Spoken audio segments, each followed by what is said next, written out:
43 is kind of wonderful.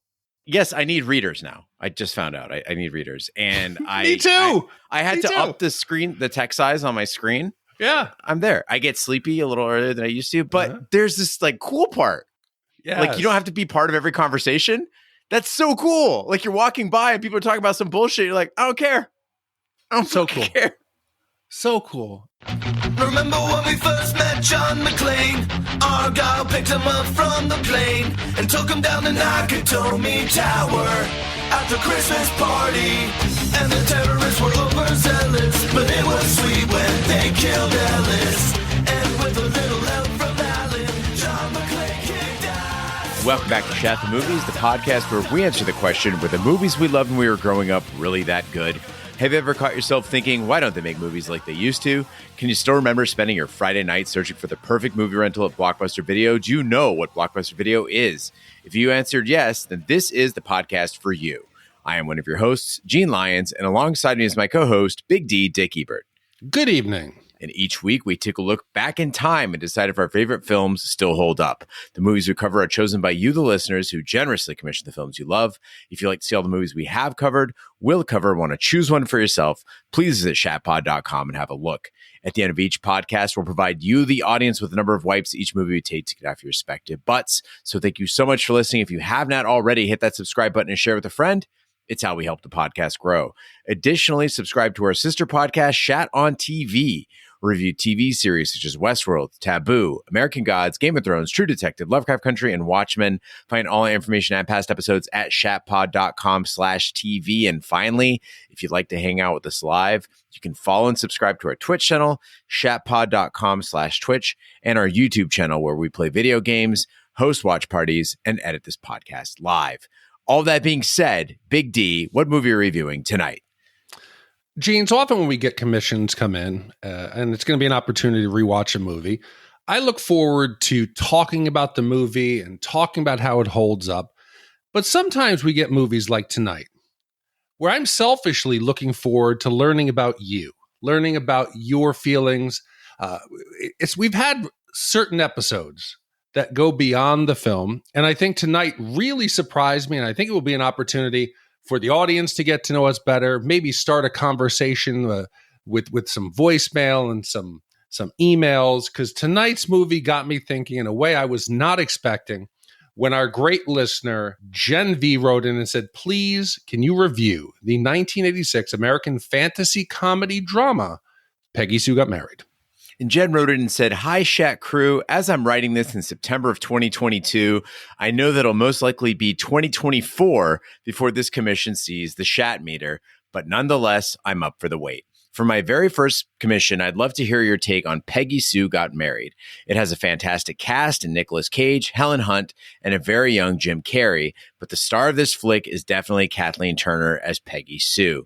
The riveting performances and emotional moments contrast, however, with the absolutely ridiculous time travel plot that even with full suspension of disbelief makes no sense whatsoever. For me, this is a solid 1.5 wipes, but I can't wait to hear your take on it, even if the waiting is 2 years into the future. Keep up the excellent work. All the best, Jen. Now, Jen, Big D kind of raised how this movie is going to give us some personal insight into each other. And we talk about nostalgia a lot on this pod. Oh, remember the 90s, remember the 80s. But this is sort of a universal nostalgia. We're looking at an 80s movie, looking back at the 60s, and still seeing those personal truths that were kind of surfaced in each of us. This is going to be a really interesting podcast. Peggy Sue Got Married is a 1986 fantasy comedy directed by Francis Ford Coppola, starring Kathleen Turner as a woman on the verge of a divorce who finds herself transported back to the days of her senior year in high school in 1960. The film was a box office success and received positive reviews from critics, nominated for 3 Academy Awards: Best Actress for Turner, Best Cinematography, and Best Costume Design. In addition, Kathleen Turner was nominated for Best Foreign Actress at the Saint-Jordi Awards. So, Big D, we always ask what your memories are of the movie we're covering. Tonight, it is Peggy Sue Got Married. What do you recall? So my mother really liked Nick Cage, so I remember watching movies like Peggy Sue Got Married and Moonstruck together with her. This one starred, of course, Kathleen Turner.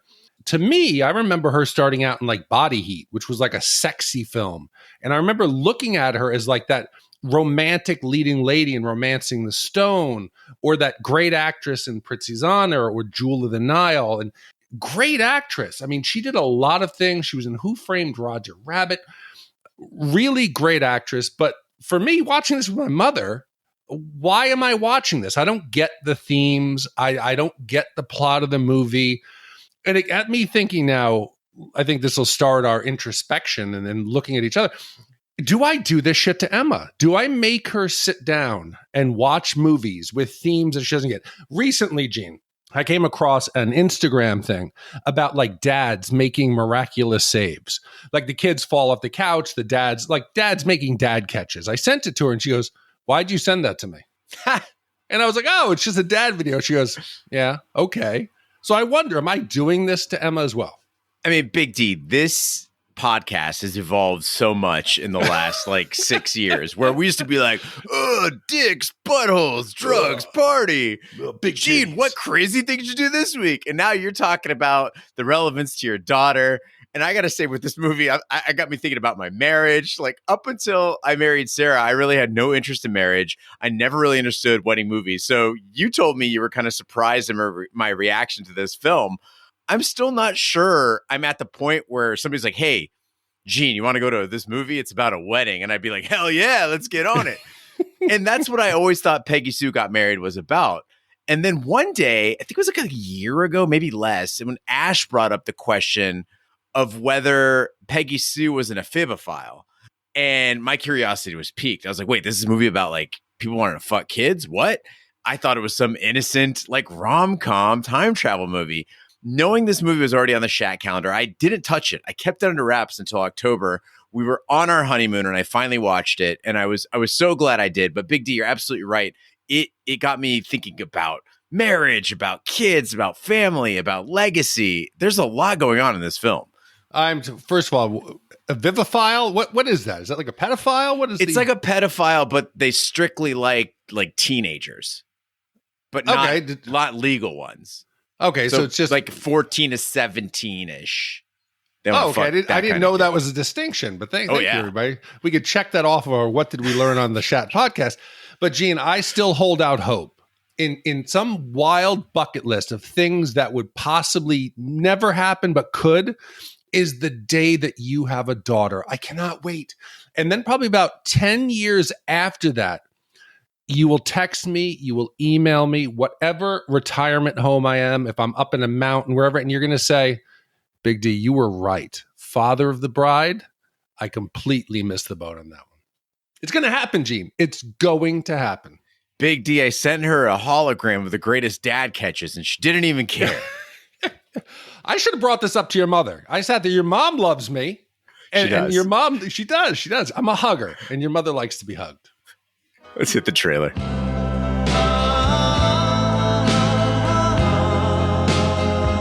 Peggy Sue was once crazy about the guy she married. I have certain unresolved feelings about your father. I don't trust him. But tonight, at her 25-year high school reunion, Well, Charlie won't be here tonight. We're getting divorced, actually. she'll disappear in time and arrive in her senior year of high school. What am I doing here? You passed out for a minute, that's all. Oh, Mom. What is going on? You're home now. What do you think, Peggy Sue? You bought an Edsel. Now, she's got the chance to start over again. I have a headache. This time, she'll know better. Did we break up? Because if we did, I don't even know about it. What if you fall into the hands of some madman with plans to manipulate your brain? Well, that's why I was getting a divorce. I'm a grown woman with a lifetime of experiences you can't understand. Girls mature faster than guys. Digital watches and miniature television sets. Oh, and huge radios. I mean, for some reason, everything else gets tiny, but portable radios get enormous. Peggy Sue and Mr. Square Root. Johnny, let's make love. What? You mean sex? From Francis Coppola, Well, at least I got to see you and Grandma again. Kathleen Turner. Has this ever worked before? The last time was 600 years ago. Peggy Sue Got Married. I could be trapped here forever. Change your destiny. Marry me. Will you marry me? I don't want to marry anyone, Richard. Why not? Polygamy's legal in Utah. Nicolas Cage. I'm proposing to you now. I may be crazy, but I'm not crazy enough to marry you twice. Peggy Sue Got Married. In 1985, Peggy Sue Bodell attends her 25-year high school reunion, accompanied by her daughter, Beth. Peggy Sue and her husband, Charlie, married right after graduation when Peggy Sue became pregnant, but recently separated due to Charlie's infidelity. At the reunion, Peggy reconnects with her old high school girlfriends, Maddie and Carol. The MC then announces the reunion's king and queen, Richard Norvik, the former class geek who is now a billionaire inventor, and Peggy Sue. Overwhelmed, Peggy Sue faints on stage while being crowned. Okay, so I mentioned that I watched this with my mother, but I don't remember much of it. I remembered some lines and the general premise. So I went into this essentially blind, and my expectations are low. I'm thinking this is going to be a typical run-of-the-mill 80s, 90s rom-com. Production value, somewhere between Valley Girl, Dirty Dancing. Good cast, good story, shot and edited professionally, but nothing special. We get the first shot of Peggy Sue getting ready in the mirror, and I'm instantly aware something is going on here, something's different. It's shot from behind, and I immediately look and say, wait a minute, where's the camera? And then I notice there's something off in the actress. It's a trick that was used to shoot. It's like a window instead of a mirror where we have our main actors, and then you have a body double in the foreground. And then I'm like, holy shit, this is our old friend Francis Ford Coppola. He's directing. Holy shit, this is nominated for 3 Academy Awards. There's something different in the way this film is shot, the way it looked. And I'm not saying Zemeckis is a hack or to besmirch the name of the unholy zero wipe Back to the Future. But the world that they build here back into the 60s and the way this film looks in the hands of a true director and creator, it's something different that you can't shoot on a soundstage. Now, you evoked the name of Zemeckis. I was thinking John Hughes, but along the same lines, right? Where we get the idyllic neighborhood, suburban life, high school focus. And it really makes that sort of movie feel very paint by numbers because Peggy Sue Got Married. It takes that 80s DNA. Like, it's definitely an 80s movie. But then there's some really forward filmmaking, as you mentioned, with the shots that they're using, the way they're filming it, and incredibly streamlined storytelling. It seems like seconds between the film opening and we're thrust into that high school reunion. They don't waste any time. And you feel like you know everyone at this reunion, but nobody feels like a flimsy stereotype. Like they feel fleshed out, but quickly fleshed out. And Big D, we talk about the fact that we're not like professional film critics. No. And I can't say I understand all the tricks that were used here, but they worked. I know they worked. And I can say that. Yeah, and I'm glad. We don't get to see any of the Peggy and Charlie marriage. We don't get to see fights. We don't get to see arguments. Yes. We don't come in choosing sides.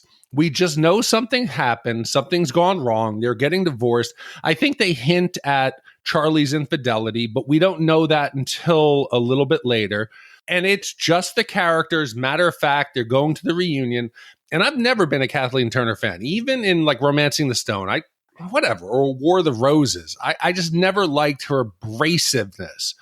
And this movie, her performance, you said it justifies the Oscar nom. She makes this movie for me. She's balanced, and she's got this way of like of expressing wonder and appreciation for the moments that she's in.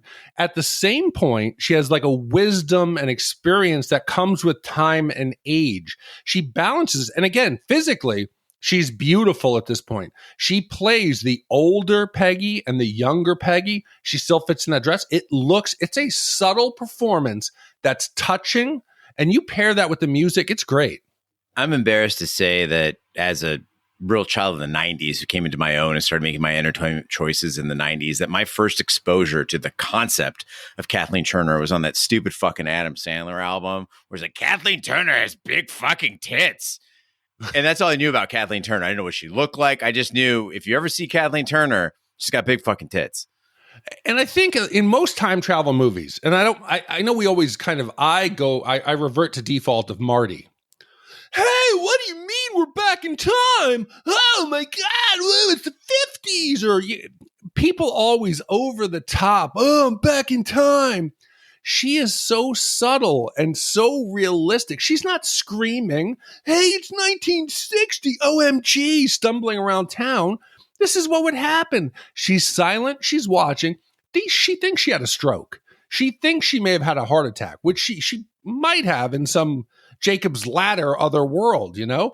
She's just there. She smells her mom, and she makes little comments that hit me in directly in the heart. The way her mother's perfume smells, her sister, and a little fight and playing board games, or telling her sister, don't eat the red M&Ms. You know, it's just, there's something in there. And I laughed out loud, Gene, louder than I have in a lot of recent movies, where she sneaks a couple drinks and she's like, oh my goodness, Peggy Sue, are you drinking? And she's like, I've had a rough day. I deserve it. She drinks it. Obviously, she's getting drunk because her body hasn't had alcohol. And the dad says, are you drunk? She's like, yeah, I had a rough day. I deserved it. I laughed out loud as she parodied and mocked her father for getting an Etzel. It is so subtle, and it felt so grounded. This is what would happen if you went back in time. Now, on the flip side of that, we got Nick Cage, who's not subtle at all in this movie, but equally enjoyable. And after H.I. in Raising Arizona, Charlie might be my favorite Nicolas Cage character. I mean, we've seen him in a lot of roles on Shat The Movies, but he's got those teeth, that hair, and I can only describe him as like electricity in a cheap suit. It's charming, but it's cheap. And it reminded me so much of Baby Billy in The Righteous Gemstones. And I wonder if there's a connection to those two characters, but I just wanted more of him in every scene. And it got me to thinking, because now we got Raising Arizona, we've got Peggy Sue Got Married, and we recognize that Nicolas Cage is a terrifically different actor. And he did a couple other movies around that time that were just very kind of avant-garde in his specific role. And then suddenly he goes to these like formulaic roles, like Firebirds and Kiss of Death and Con Air. And I'm not saying that he's not being Nicolas Cage, because he definitely is, but it almost seemed like they were trying to wedge him into something like a leading man kind of action role. And it seems like an odd choice when you saw him being so good as this weirdo. See, but I think this is privilege. This is Coppola privilege. You have the leeway to do shit like this. If your name wasn't, and again, Nick Cage, he is a Coppola. Just like Sofia Coppola, right? She's in this, she plays the sister. Nick isn't doing that voice thing he does, and those teeth, those were his choice. Right. You're not going to tell Coppola's nephew to stop it and play it straight. You're going to fire him. He's got some leeway that other actors wouldn't have. Well, then fucking 3 cheers for nepotism. Let's go. Yeah, more of it. Peggy Sue awakens in 1960, her senior year of high school. Confused, she decides to go home to her parents and act like everything is normal. She seeks out a young Richard Norvik for help, but he disbelieves her story until Peggy Sue begins giving details about the future. When Peggy Sue tries to sleep with a teenage Charlie, he panics and takes her home. So Peggy Sue goes to an all-night cafe where she sees fellow student Michael Fitzsimmons, an artsy loner who she always wished she had slept with. They leave on his motorcycle and have sex under the stars. Okay, so I've already complimented Kathleen Turner's portrayal of a normal person in their midlife going back in time. I do, though, have a little problem with something that she does, and maybe it's just because we're used to the formula of time travel. Anytime somebody goes back in time, their first concern is, oh, there's some paradox. I'm going to fuck up the future. I'm going to ruin what actually came first. And it's going to just break the space-time continuum. You know, everybody needs like a Doc Brown who's going to come and tell them, Marty, you don't know the dangers. I can't know about the future. Peggy says, fuck it. She's like, I'm going to have fun. Maybe I'll go to Liverpool and discover the Beatles. I'm just going to go with it. I'm going to have a great time. She's singing the anthem with vigor. She's really enjoying her life. And at no point does she think, hey, this might screw up the future. And she does. You can't say, yes, she thinks she had a stroke or a heart attack. But at the same point, she is making plans on what she can do if this is real with Richard, that she's going to tell him all the inventions, what's happened. She reveals test tube babies, heart transplants, that he invents something to read to his blind like grandfather, grandmother, microwaves, Walkman, big boom boxes, little TVs, pantyhose, and sneakers and shit. So she's hedging her bet. So in a little piece of her mind, she believes this is real. And she's saying, fuck the future. I want to quote you, Big D. Not once does she consider her actions might change the future. You're telling me, thrust into your teen life again. You wake up from passing out and you're a teenager again. You would stop to consider what the butterfly effect would be that you would unleash? No, but at some point where I'm thinking this could be real, I need to maintain the one thing of value you have. Okay, she says she loves her kids, and you don't want to undo that. Other than that, if she alters the timeline too dramatically, then these inventions won't come to pass. So her knowledge as a future woman has zero value. But we don't know the rules. Like in reality, we don't know the rules of time travel. You're going to deny yourself all those joys. I'm gonna enjoy all the joys, but I'm gonna be a little more selective with throwing around future developments, history, and knowledge that can disrupt like big waves. Now, for listeners out there who watch The Peripheral, that's the way I prefer to think about time travel, right? Which is every time there's that intervention, there's a thing called a stub. It breaks off into its own timeline. So current me would continue on my path, and then there's a stub break off that would break off in another path, and you get sort of like a string theory sort of thing going on. So I would just be having a blast. Just fuck it. Yeah. No, I do to go to McDonald's and I go to Taco Bell and I just get fucking lit. But speaking of aging, though, Big D, King B and I recently discussed whether we would cut off our pinkies to reverse our aging 10 years. Okay. Mm-hmm. So imagine this. I had to ask him a bunch of questions because this is the game we play. I got to get, we call it Devil Doctor because there's always a catch with him, right? So I said, okay, cool. So I'm my age. So I'm still 43, but my body goes back to 33, right? Mm-hmm. And if that's the case, I would 100% do that. Like, provided that I got an assumed additional 10 years of lifespan. So it's not like if I go back to 33 and I was going to die at 73, now I die at 63. That's not fair. Let's say I get the additional 10 years, right? I would do it. But in this movie, it's a different setup. Would you do it? For a pinky? Yeah. Of course. You give up a pinky for 10 years. 10 years for a pinky, yes. I'm thinking 3 fingers, I would do it. You would give up 3 fingers to go back 10 years? For 10 years, Gene? Yeah. On your deathbed, if somebody gave you that same option, would you do it? Of course you would. On your deathbed, yes, of course. Listen, I'm talking about right now. Oh, stop. You think your pinkies are going to like affect your day-to-day life or the connections you make? Fuck yes. 10 years is worth way more than a couple digits. I'm a journalist, Big D. I'd probably give up I'd give up a testicle. I might give up like you don't need those anymore. Right, but they still affect, the hormones and everything. They could affect your mood, definitely. I might even give up like 5 IQ points. 10 wow, whopping 5. I don't know how many I have. 5 IQ points before I give up a pinky, I think. I got to be safe. Yeah, beautiful hands. Might have less than I think. So in this movie, though, Peggy Sue, she goes back to her senior year. Okay. So for me, that would be 1998. Right now, it's 2023. And I don't know if I would take that deal.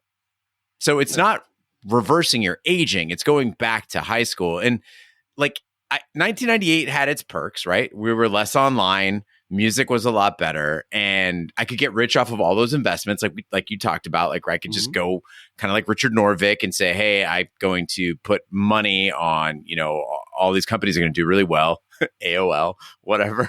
But I started thinking about it more deeply, and there's got to be an immense sorrow to reliving your youth when you've already seen how things turn out for everyone. That's the part I think that would make me so sad, is that I know how many of my friends, how many people I cared about, what happens with their lives, and it's not all good. And witnessing that decline, knowing what's going to happen, I think would be a little much to handle. But yeah, look, Peggy Sue, when the phone rings, it's her grandmother. Much like you're saying, she has a difficult time talking to her because she knows she's gone. She knows she hasn't talked to her, but she emotionally can't handle it. I think you would quickly get over that, Gene, for the ability to see and connect and spend time with those people. And our lives are different because I'm older than you. I just turned 50. So my youth was 83, 84, 85, 86. And for you, the early 90s or mid 90s, it's whatever. It's not that big of a difference. At that point, you had the beginnings of the internet. You had CDs. You had a lot of modern technologies and cell phones. And I got a hot take here, people. Maybe it's because I'm an old man at this point, but I think there was something of the 80s. I would go back. I think life was better without the internet. If you wanted to know a fact, like let's say I wanted to know who won the 52 World Series, I would have to go ask people. I'd have to work for it. I'd maybe go to the library. Famously, I discussed where Rob Nask, my friend, and I wanted to see pictures of Cindy Crawford in Playboy. We went to the library. We went to the microfiche. We went in the basement and looked and found it. You had to work for it. If you wanted to see your friends, you had to work for it. You had to call them. You had to find them. You wanted to see the game, Gene? You had to go to the stadium. Today, you got everything at your fingertips. Everything is accessible. And at the same point, nothing has value. I would go back there in a second, whatever pain it caused, to experience that because there was something different beyond my old man nostalgia. I'm of two minds about this because there's a lot of good, right? In the sense that like GPS, like medical advances, like a lot of things that have been made possible by the internet, right? But I would say at the same time, yeah, there's the flip side of that, which is like social media. We could do without it. We honestly could do without it. Everyone would be just fucking fine. And I think from our position of privilege, right? You and me, going back to the 80s would be a better life. Yes, it 100% absolutely would. I don't think that's the case for everybody. And we're not speaking for everybody here. But yeah, I would totally agree. Granted, it was our childhood, so things seemed a little bit simpler then. But no, I agree. I mean, I think that the life, I honestly don't know that our brains are built to handle our lifestyle. Just the notion of FOMO blows my mind. The fear of missing out. Now everything is posting. And I thought about it because today I spent the day with Emma and Vanessa. We went to the Orlando Science Center. We went to Lake Eola. We walked around. They had a street fair. Everywhere you go, people are either on the phone or taking pictures. No one is in that moment. No one is thinking about what they're doing because everybody is thinking about the next thing or posting it online. And that is just something that got me thinking about, there's a message in this movie. Peggy Sue's mom, she says to her, enjoy yourself. It's the best time of your life. And if you look at the surface level, she's saying, is it high school is the best time of your life? You know, that it doesn't get better than this, but I don't think it's what it is. What she is saying is that this moment is the best moment in your life. And I recently, again, Instagram, while on the toilet, I find some video feeds. I came upon a guy who was talking about people who hoard physical items. And he said the two different types of people are the people who keep items because of their memory. The item represents a moment. It represents the time spent with a specific person or a moment in time. And that by getting rid of it, you're disrespecting the memory and that person. Then there's the people who keep shit and clutter because that object might serve a purpose at some future date. Oh, I'm gonna need that. I'm gonna do that project. And he made the argument that both the future and the past don't exist. They're not a physical, real, tangible place. The only place that's real is in that sliver that you're in right now. And I found myself recently trying to live in the moment, turning off, like getting rid of all the other shit. And that's why her mom's message hit me. It's not high school. It's not focus on the moment you're in. You might have noticed that my house is kind of small when you came over to visit. Like it's not a very big house. And we are habitual cleansers. Like we just get rid of stuff, and not because it's trendy or because it's, cool or anything. It's because I need to have the fastest path to the thing I need to get to, and I can't have anything in my way. It's efficiency. It's purely efficiency. So I totally understand this viewpoint. At the same time, I can't say that I don't love when I stumble upon something, right? Like I open a cabinet and there's like something or something in a pocket of a jacket, right? That I haven't worn for 2 years. And you take that thing out, and holding that in your hand does have some meaning. But Big D, I recently read this pretty crappy book, honestly. It's called Disrupt Aging. And I'm not trying to call her out here, but it's by the AARP CEO, Joanne Jenkins. I don't recommend it. Don't read it. I'll tell you about it right now. But she does make one really good point, and it's about how we think of aging as like a progressive sacrifice, right?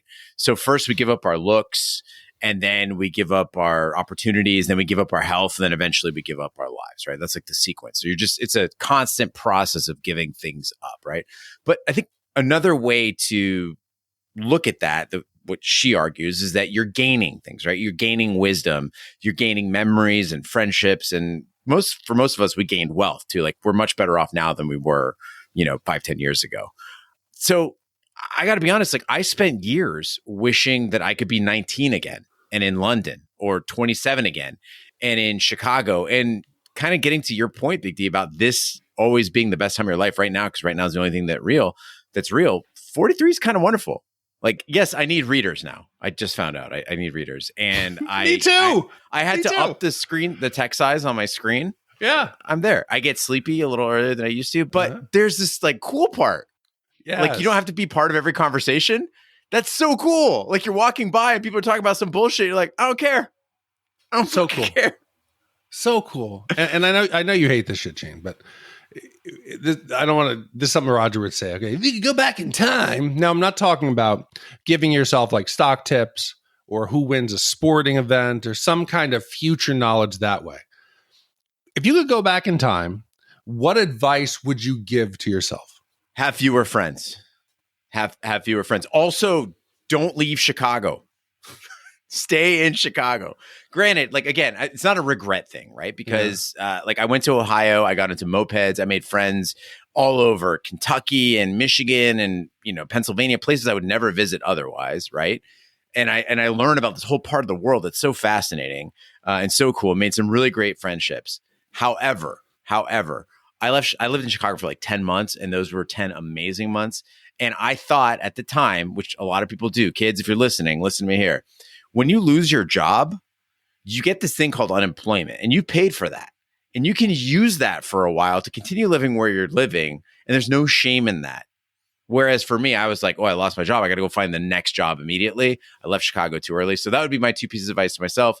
Don't leave Chicago and make fewer friends. We have way too many friends. Well, I think you're completely wrong in that. And I disagree with you. You specifically. So when I recently went out to Arizona. Vanessa, Emma, and I, we went out there for Gene and Sarah's Hallow wedding. It was their second ceremony, kind of, for the friends in Arizona. And I was sitting there with your mother and with your cousin Pej, which I love. And I said, this is the ultimate compliment. I said to your mother, if you look around this room, there's the different circles of Gene's friends. He has managed to maintain all of those circles. And these people in these groups would never come together in any circumstance. So the fact that you have this big group of friends with diverse interests, it is a testament, and it is a great sign for you as a human being and as a friend. For you to pare that down, I think, would be wasteful.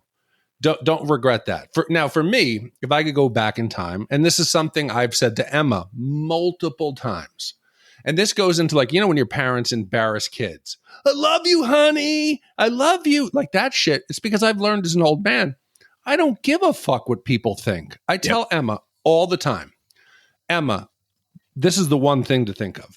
The people you worry about what they think of you, they don't think of you nearly as much as you think they do. They might look at you. Today, she painted her face at the carnival. And she's like, I'm embarrassed. It looks bad. I said, Emma, nobody will think of you beyond the 4 seconds that you're in front of them. Don't let the fear of someone's judgment of you, because they're not thinking about you.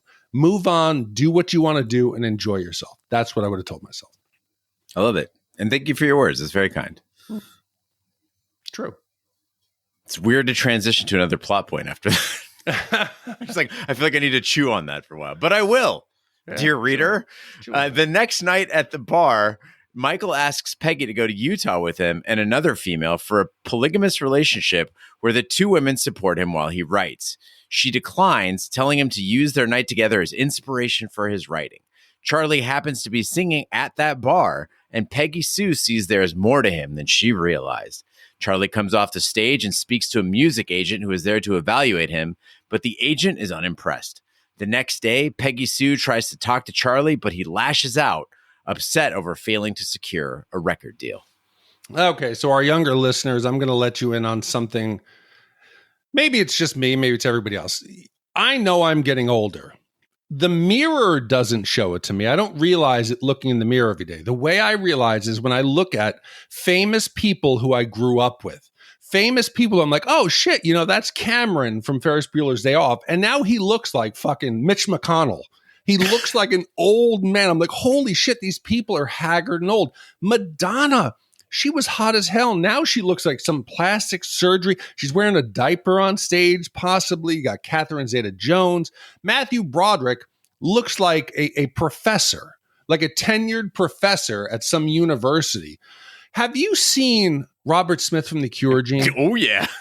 What is that? That's like a wild bag man, like living on the street.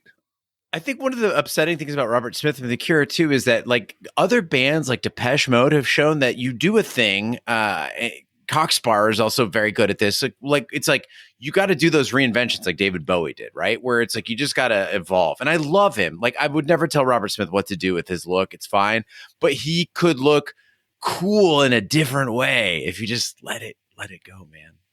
Yeah, like Boy George. I think Boy George looks a little better. Robert Smith looks wild and crazy, like he needs a shopping cart, and you'd find him under an overpass.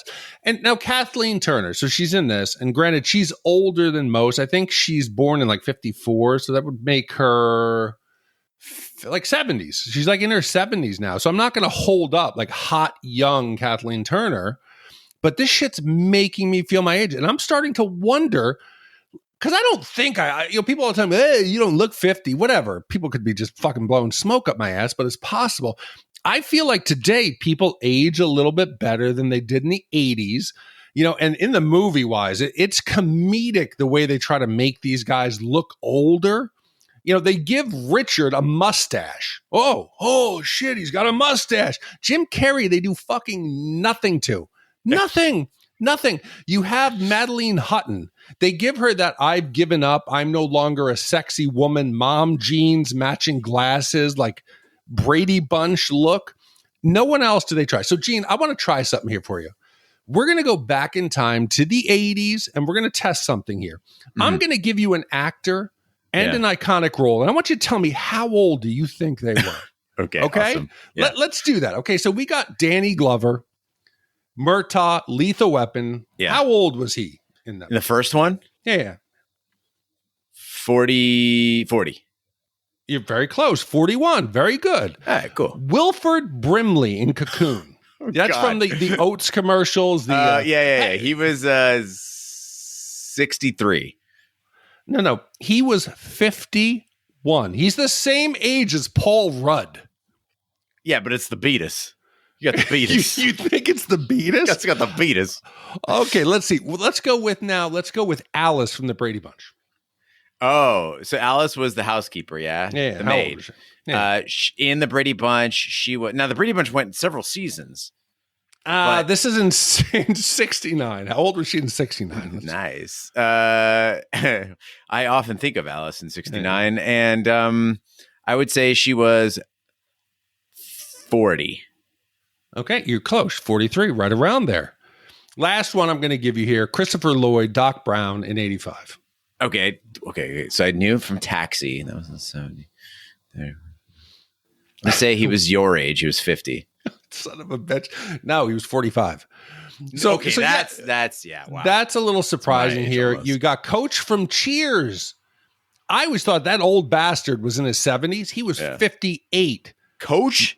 Yes, Mr. Drummond was 55. Mr. Drummond. Okay, Leslie Nielsen in Airplane was 54.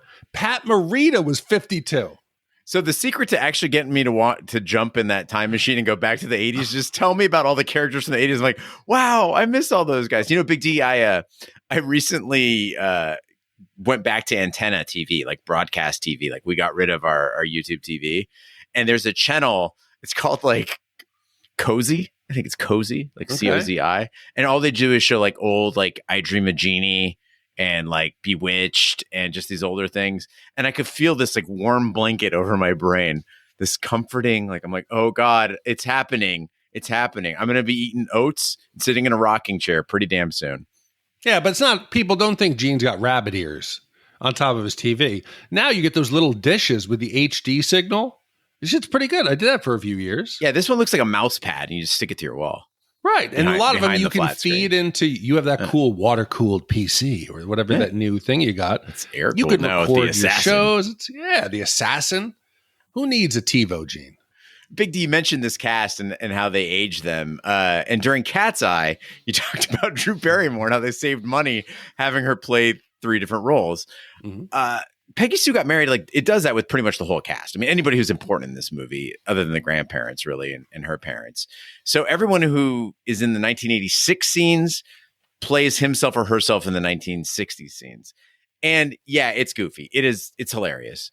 But it really adds to that fantasy vibe of the movie. And I think it breaks from convention. What you would typically see and what I thought we were going to see in this movie is that when they go back to the 60s, they're going to have a different cast of actors. And it's usually teenagers, and they're usually just not as good, which I don't think we could have endured the length of this movie. Not that it's a long movie, but rather that the majority of the film is in the 60s.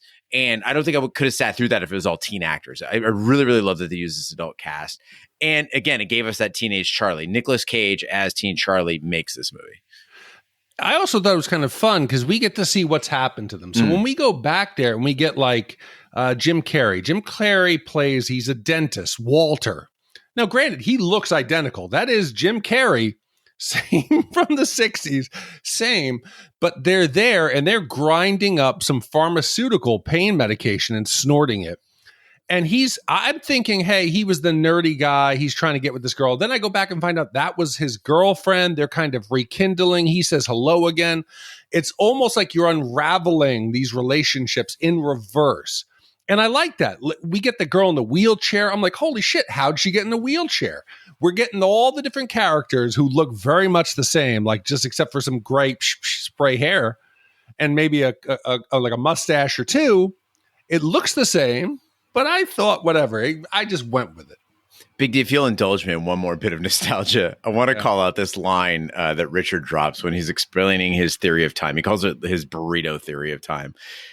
He says, a burrito is this Mexican food that I had when my parents took me to Disneyland. And of course, Peggy Sue's like, I know what a burrito is. But I just found this so charming because I don't know if you had this kind of memory. And we grew up in different places. But in Arizona growing up, when things like burritos and sushi and Indian food and pho and boba, like when they came on the scene, all this stuff seemed so exotic. Like when you went to a Chinese restaurant, it had to look like China, like cartoon China. But increasingly now, I think things are so global. There's so much more commonplace. And I'm not by any means an isolationist, right? But it does make travel a little less exciting when everywhere you go, there's a pret-a-manger, right? And Arizona does this really. I don't know if Orlando's like this, but in Arizona, if there is a popular restaurant anywhere in the world, we'll get one like within a year. So when you were here, you went to Lou Malnati's, right? Now in Arizona, we didn't have decent pizza for a very, very fucking long time. I moved to Chicago. I discovered Lou's. It's amazing. I come back to Arizona. My mom's like, oh, what's so great about Chicago? I say, Mom, they got this fast food place. It's called Portillo's. They got Chicago dogs. They got, Italian beef sandwiches. It's amazing. There's Lou Malnati's. They do this deep dish pizza. It's fucking incredible. She says, oh, we've got that. Also, we've got a fucking Grimaldi's. We got a Grimaldi's pizza here. And I just wonder, is it like that there? Because things feel less special to me now that we have everything. Yeah, again, it goes back to my thing. When you have everything, you have nothing. Nothing means like you grow up, like let's just say In-N-Out Burger. I remember the first time I came to see you and Roger. I was like, oh, In-N-Out Burger. Oh my God, I've heard about it. I got to go out there and see it. When you don't have something, it's like the kid. I didn't have a pool growing up. All my friends who had pools didn't care about the pool because it was there all the time, and I was envious. So in my town, we had a Chinese place, which was a big one. And I grew up with my father was forced by his Italian dad to eat shit like calf's brain and a lot of like foods that he swore he would never force us to eat anything he didn't want to. So I didn't have a lot of these things growing up. I didn't have fish really until I joined the Army. I'd never eaten yogurt. I'd never had Indian food or sushi or a lot of boba I'd not had until Emma had it recently. So no, I didn't experience it. And by no means are we saying that there aren't still special experiences out there, right? Like, not to brag, but I was just in Paris, and you can get like duck confit and chicken liver and andouillette, which I discovered I love. It's sausage. It's like andouille, but it's from the large intestine, so it kind of smells like poop, and it has an interesting taste to it. And there's still those things, right? Like there are still reasons to travel and to try new things. But I do agree, Big D. Like when I had a Krispy Kreme for the first time before Arizona had Krispy Kreme, I was like, holy shit, this is the most amazing donut I've ever had. Now I can drive by 3 Krispy Kremes on the way to the office, and I wouldn't even stop. Well, Richard proposes to Peggy Sue, but she turns him down, not wanting to marry so young or derail his future. Peggy Sue visits her grandparents on her 18th birthday and tells them her story. Her grandfather takes her to his Masonic lodge, where the members perform a ritual to return Peggy Sue to 1985. Charlie enters the lodge and runs out with Peggy Sue when the lights go out, leaving everyone inside believing the ritual worked. Charlie proposes and gives Peggy Sue the locket she was wearing at the beginning of the film. She looks inside and sees baby pictures of herself and Charlie, which resemble their children. Peggy Sue realizes she loves Charlie, and they have sex. So speaking of that sex, Big D, I feel like Peggy Sue Got Married. It covers a lot of ground. It talks about time travel, nostalgia, interpersonal relationships, aging. Sex is another topic I think it does a wonderful job of tackling. You take Peggy Sue, she's this grown-ass woman, you throw her back to her teen years when sex was taboo and a really big deal, but she's not like that anymore. You throw in the fact that she might already be dead, and she is naturally down to fuck. Oh, and 2 points about this stood out to me that I just loved about this movie. One is when she's trying to fuck Charlie, and she asks if Lucky Chucky wants to play. Brilliant. And 2 is that Michael didn't turn out to be a jerk. If this movie was told the way lots of these movies are told, from the teen perspective of a teenager, she would feel violated or used by Michael. But no, what did Michael really want? He was very open about it. He wanted 2 women who also supported him financially, and that is totally in line with his character. It's not an asshole move. And he says, I'll respect you for an eternity, and he means it. No, even when she says I'm allergic to chickens, he goes, oh, okay. Oh, yeah, okay. I get it. And it goes back to my thing I told Emma. People don't think of you. You shouldn't worry about your perception. I remember a friend in high school who, like, he admitted he jerked off and everybody laughed and it was the pariah. Meanwhile, everybody knew they were jerking off. You're worried about what everybody else is thinking. If I could give myself advice number 2 would be, young Big D, girls want to do everything that guys want to. They want to do it all. They just don't want it to be their idea. Just make it, just pose the question. And a lot of times they will want to do it. And that Lucky Chucky, Gene, you forgot the Lucky Chucky, my thrill hammer, my wang. I totally had buried that memory. Yes, go out there. If I was a grown-ass man, again, it's kind of perverted. If I was going to go back and try to convince young girls to have sex, I could do it because now you know the game. But God bless her. Peggy, go out. Have sex. You had Charlie admit he loves you. He wanted sex. You go out and bang the guy on a bike. There's zero guilt. It's just, hey, it's okay. Yeah, and you brought up your hope for me to have a daughter someday. Yeah. When I was a kid, I was terrified of having a daughter because I know how gross boys are. I was like, I never want to have a daughter. If I have a child, I don't want to have a son because he might get in a fight here and there, but he's probably not going to get taken advantage of, right? As an adult, though, I see it very, very differently. I don't place that same sort of puritanical expectation on a kid. And I can only hope for, I think, 3 things. I would like to have a child who respects herself, whatever that means to her, but somebody who respects herself, somebody who practices safe sex. I would really hope that they do. And then this is a weird one, but I want the boys to be hot. I think I'd be very upset if I had a daughter and then she like fucked some uggo. No, okay. So here's the tip: if I had a boy, yeah, and we're not going to have another kid, which even though we've tried, medical limitations here, I would have my boy in dance classes day one. A male who can dance, you are peacocking. You're out there, you're strutting yourself, you're confident physically in your movement.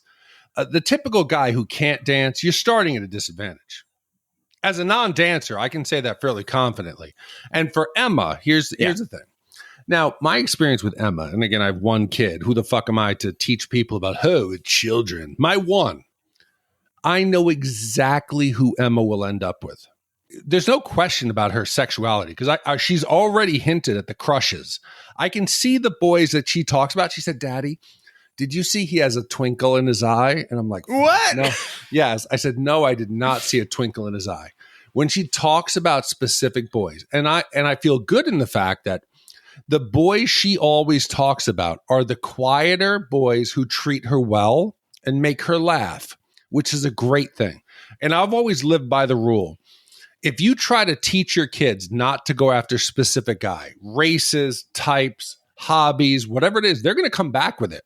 My dad taught me about, fucking illegals, those goddamn illegals. I came home with an illegal. That's what happens. It's some subtle thing, right? So Emma, if she's never seen me yell at Vanessa, there's never been a day I've cursed at Vanessa. There's never been a day I've acted aggressively at Vanessa. So the day Emma gets an aggressive guy or somebody who talks shit to her, she's going to think this isn't correct. Now, to transition this to sex, I have a realistic view of this. I want Emma to be as dirty and freaky as she wants because I did. My only caveat is this. I want her to do everything she wants to do. Yep. I don't ever want her to be pressured into a single thing. If she wants to have a threesome, great, go for it. Be safe. Do it in a safe environment. But my fear is her being taken advantage of and convinced to do something she doesn't want to do because that's where I'd feel shitty. Yeah, I'm on the same page as you. I think as long as sex isn't used as currency, it's healthy, right? It's when it's used as currency. When you're using it to get something else. Well, you know what? I can't even say that because if somebody wants to use their body for money, I think that's okay too. As long as you're getting what you want out of it, but using it to get people to like you, that gives me a little bit of ick. Yeah, it does. And then we get here. You mentioned like the Masonic, like the lodge. This part of the film I'm loving.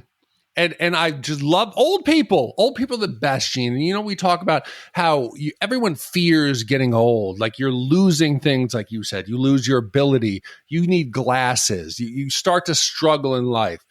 If you ever doubt about how getting old or grandparents, let's just look at the way her grandparents react. Peggy shows up. She's fucking crazy as shit. She's telling this story. Grandma, Grandpa, I'm from the future. I've come back in time. Do they laugh at her? No. Do they think she's crazy? No. Do they call the police or call her parents? No. Mom is hawking her jewelry, Gene. We didn't even talk about that. What the fuck was Mom doing? Don't tell your dad that was a Bible salesman or whatever. I totally forgot about that shit until right now. None of that comes up. They're just happy. My granddaughter is here. She's spending time with us. And she's revealing old people knowledge that you and I are just starting to get into the club where old people start telling the truth, that memories become more real than what we do day to day. And when there's the revelation about Grandpa, the family falls apart when you pass and Grandma passes. And he just says, let's go to the lodge. I want to show you off. I just wanted to hug everybody. I felt just so much love. And I immediately called my parents, Gene, and just talked to them. And I was planning to go to Thanksgiving on like Tuesday or Wednesday with Emma. Vanessa's visiting a friend who's in the hospital. I said, fuck it. I said, Emma, let's go up there. We'll go up on the weekend. We'll spend 6 days with my parents. I can work remotely. The old people are the best. Value the old people in your life because they won't be there even though we think they will. Totally agree. And I was so proud of Peggy Sue. There's this frantic like tangle toward the end of the movie where there's the boys that are interested in her and her crazy life and all the stuff that's going on. She doesn't know where to go. And she takes a break from all that. It's not about choosing between Michael and Charlie or any of that. She takes a break and she goes to see her grandparents. And it was such a cool twist in the movie, unexpected twist in the movie. I did not expect it to go in that direction. And it was probably my favorite segment of the film. And it was wholesome and it was heartwarming and it was cool and some fantasy elements in there as well that just really tied it into a nice bow. Well, Peggy Sue awakens in a hospital back in 1985 with Charlie at her side. Charlie shows Peggy Sue the book Michael has written with the dedication to Peggy Sue and a Starry Night, indicating that Peggy possibly did travel back in time. Charlie deeply regrets his infidelity and wants her back. Peggy Sue recalls her grandfather saying, "It's your grandma's strudel that kept this family together." So she invites Charlie to dinner and says, "I'll bake a strudel." So at the end here, we get Peggy wakes up, and much like she thought, she's had a heart attack, her heart stopped. She's there. Charlie's there looking haggard. He's looking rough. She points it out. This may be all a dream. But then we get that inscription in the book. It says that then we spent the night under the stars. She's like, that's weird. I didn't kind of know him that well. But that has to mean that what she just experienced actually happened. Because if she didn't know Michael, that couldn't have happened if Peggy had never gone back because they didn't have the relationship. That gets me thinking that Peggy went back and shared all of these future technology developments, world events with people around her. And it made me look at, again, like that whole reunion differently. I thought Richard was weird and awkward with her because he had a crush on her. No, he knew what had happened in the time in 1960, that she had a moment of going back in time, revealed the future to him, reviewed they were going to be partners. He asked her to marry her. She doesn't remember any of that she altered history, that this was always meant to happen. We talk about the bootstrap paradox, where her going back in time created everything. Without her, Richard wouldn't become famous. And it got me wondering, like, just, I felt so bad. I'm like, am I overthinking this? That Peggy went back, had that momentary lapse in memory. Richard then lives his life, becomes a billionaire, becomes famous, goes through all this, never risks revealing the fact that Peggy and him had a connection, that his success is fraudulent until that moment. And he still reserves and holds it back. It was a wonderful reveal at the end. Now, ever since Time Writer, I knew not to question you as the podcast's resident time travel expert. I think either way, this works. It leaves the truth behind events sort of open-ended. You could think that it might be a coincidental, inscription on the book or not. But I had a different explanation of what's going on here. I think we might be seeing an early pioneer of multiverse movies. Now, they're all the rage right now. In 2023, like every movie that comes out seems like a multiverse movie. But maybe Peggy Sue isn't time traveling. Maybe she's multiverse jumping. And it takes me back to the mirrors. You mentioned at the beginning of the podcast that when we see Peggy Sue looking in the mirror, the actions in the mirror don't perfectly match hers. Now, from a practical standpoint, as you mentioned, yes, you don't want cameras in the shot, so you got to shoot through a window. I think they recently did this in the Dungeons and Dragons movie as well. And you use a body double with the body double's back to the camera.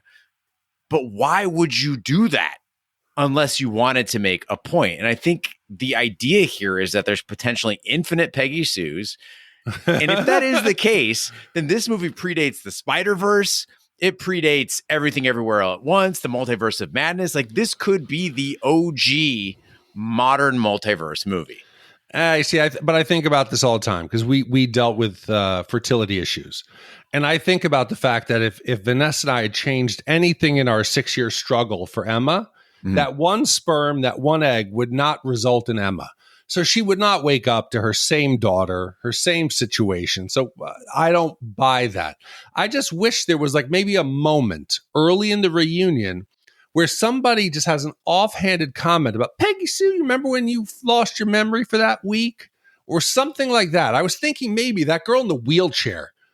Why the fuck is she in a wheelchair? We see her in high school walking around. Something was cut there. I'm telling you. I think there was an alternate, and this is fan fiction, Gene. I'm writing it right now. Peggy Sue at the end, instead of having sex in the greenhouse, whatever, and then blacking out, lightning, waking up, I think she was out in a car driving away from Charlie, the girl in the wheelchair. She crashes the car. I think Peggy Sue's in a coma. She wakes up. She lost her memory. Girl's in a wheelchair. That's what I think. I'm so relieved that's where you took it, because I think we were going to take it to a Jacob's Ladder sort of place, and I was going to be like, no, big deal. Let's not go there. I did until she attacked that and said, hey, maybe I had a stroke, maybe something, I'm dead. Then I was like, okay, I know this can't be happening because they've already called it out. All right. Well, now is the time in the podcast where we give our wipe score for Peggy Sue Got Married. The wipe score is our way of telling you how many wipes this movie takes to get off your respective butts.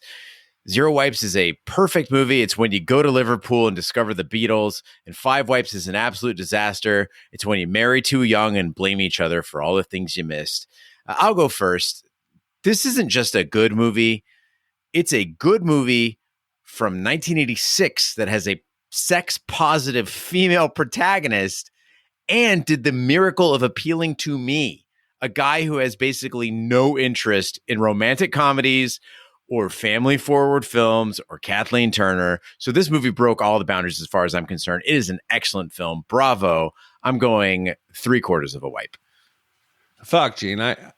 I could not believe this. I was sitting there and I kept thinking, I wish I was watching this with Vanessa.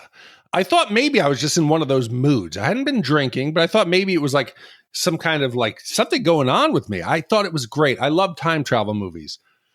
I haven't formally done like a list, but I think this is in the top 5 or 6. It was really enjoyable. It was time travel done in a different way. Time travel in your heart, time travel in your emotion. Whereas it wasn't how could I leverage what I've known to come out with a better outcome.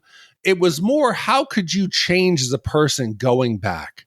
And that was something new. And I hold this up there with Back to the Future, Terminator, Primer, which is the best. If you ever want the mechanics of how time travel works in a bootstrap paradox, that's what you do. Or Looper's oh, fuck. I was thinking of Looper. I haven't seen Primer. Yeah, Looper's pretty good. Or even Edge of Tomorrow, I enjoy.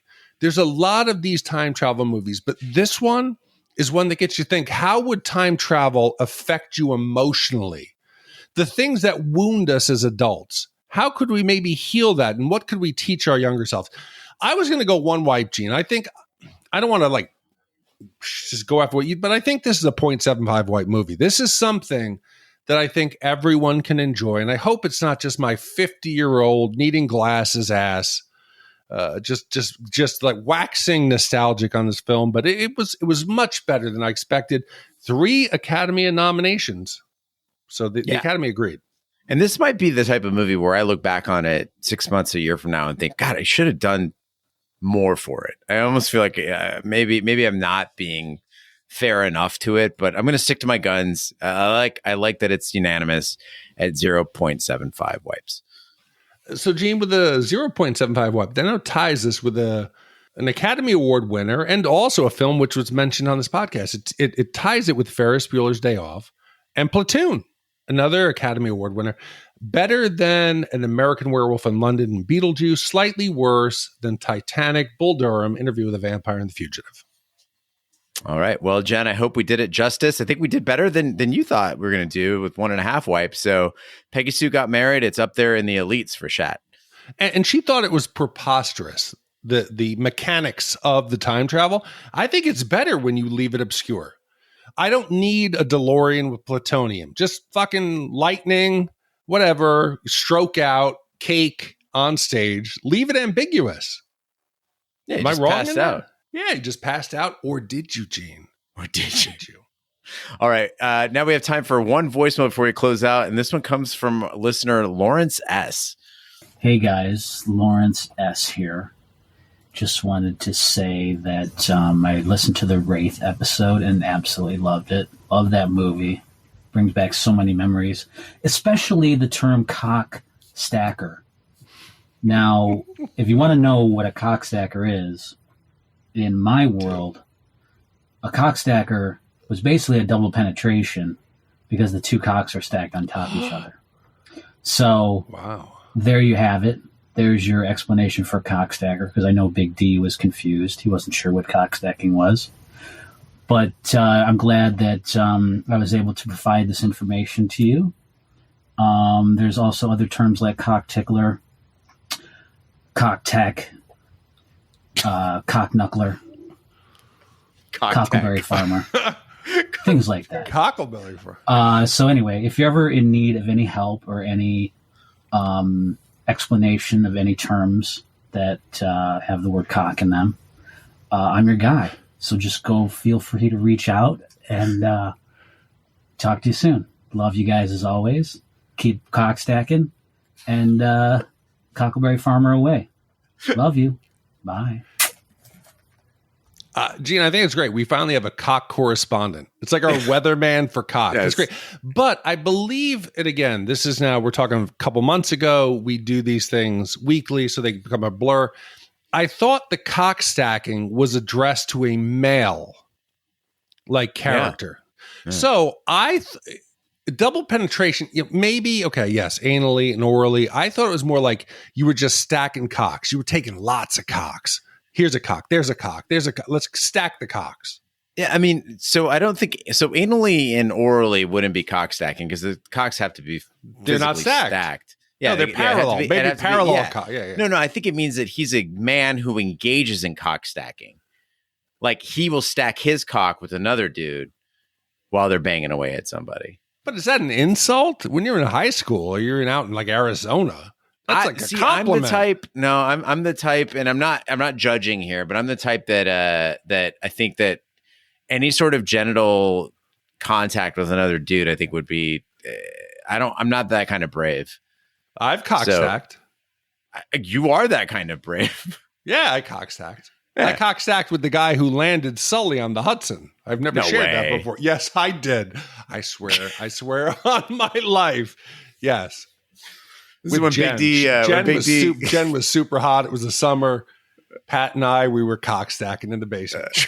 Very true. Very true. You know what? That core Shat DNA is still here, folks. We might talk about our future kids, and we might talk about all the lessons that we learned in life. But right as we close out the episode, we find out that Big D cock stacked with the guy that landed Sully. You're welcome. You're welcome. Oh, you're welcome. All right. Well, thanks so much, Lawrence, for being our cock correspondent. And if you do like Lawrence's voicemails, listen to a couple future episodes because he sent us a slew of them, each about different topics, and they are fantastic. And if you'd like to leave us a voicemail, of course, go to shatpod.com, click on the SpeakPipe feature, and let us know what you think about cocks or anything else. Big D, what movie do you have coming up next week? Gene, next week, en route to Mexico from the United States, Billy the Kid and his associates are pursued by the federal agents hell-bent on bringing them to justice. But when Billy, Doc, and Chavez prove too difficult to track down, the frustrated authorities enlist an old friend of theirs, reformed outlaw Pat Garrett, to take them down in the elusive gunslinger. But Billy has a head start, and his crew of outlaws is growing by the minute. And this is a great sequel. Came out in August 1st, 1990. A great song by Bon Jovi, which everyone knows. And I can't wait. This is our great listener, Kelly B. Thank you for taking us back and doing this gem. Also a curiously cast Christian Slater. You got to see it to believe it.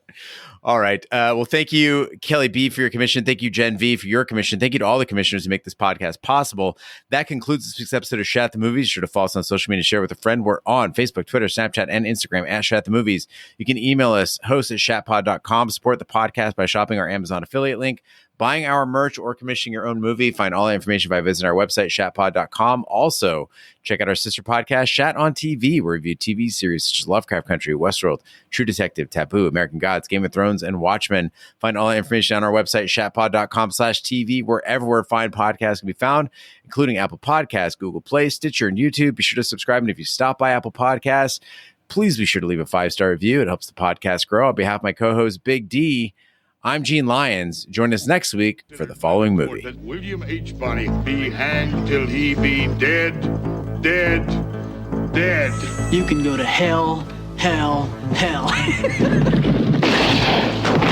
Buenos tardes, amigos. You're not dead. Do I look dead? The entire country is reading about our territory every day in the journals. Should we give him a proper burial? And they're not reading about our growth towards statehood. I never stole a horse from someone I didn't like. Nah, you just kill him. What they are reading about is a 21-year-old delinquent. What scum? Who is making us look like imbeciles. Politicians, bankers, cattle kings, scum. I got 18 dimes in each barrel, boy. You're starting to believe what they're writing about you, aren't you? Oh, Bob! You rode a 15-year-old boy straight into his grave. Goodbye, Bob. Best $1.80 I ever spent. And the rest of us, straight to hell. I don't take to tenderfoots in my gang. It ain't your gang, Dave. Let's hire a thief. $1,000, Mr. Garrett. To catch one.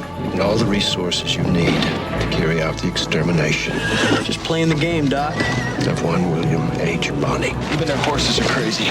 We'll give them a game, all right. They're starting to surround us. We gotta get out of here. Dave, it's your gang. What? It ain't my my gang, it's your gang. It's always been your gang. Emilio Estevez, Kiefer Sutherland, Lou Diamond Phillips, Christian Slater, Balthazar Getty, Alan Ruck, James Coburn, and William Peterson as Pat Garrett. Yoo-hoo. I'll make you famous. Young Guns 2.